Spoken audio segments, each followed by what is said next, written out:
Écoutez, ce matin on a décidé un samedi donc de faire un exercice commun avec le CODIS de Bastia, avec la section Grima justement pour mutualiser un exercice pour faciliter une intervention qui se passe aujourd'hui, qu'on a décidé de localiser au sud de Bastia, du Vieux-Port, donc sous la Dilonde. La Dilonde, pourquoi? C'est un endroit qui est de plus en plus fréquenté par personnes de tout âge.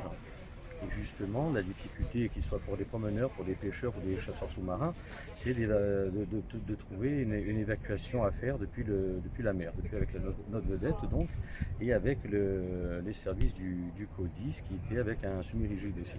Le secteur de la Lilonde, c'est pas un secteur qui a été choisi. Pourquoi? Parce que ça facilitait l'accès rapide entre nous sur Toga et eux sur Vieux-Port. Donc c'était pour éviter de faire beaucoup de routes pour se retrouver dans un endroit bien précis. Qu'on aurait pu faire aussi au nord de Bastia, les mêmes conséquences, le même site, on le retrouve un petit peu au nord d'Arbalangue, sur les entours du Cap Sagron. Une évacuation par la mer de victimes terrestres et victimes sous-marines, chasseurs sous-marins et pêcheurs. Donc on avait vraiment préparé un exercice entre guillemets que les bénévoles ne connaissaient pas.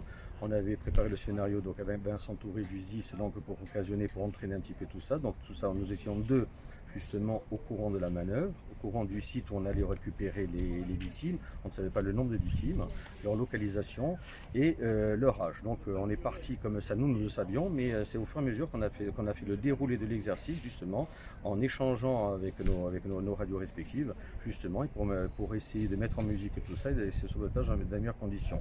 Une grosse motivation s'est dégagée des deux groupes, je dirais, groupe CNSM 132 et les pompiers.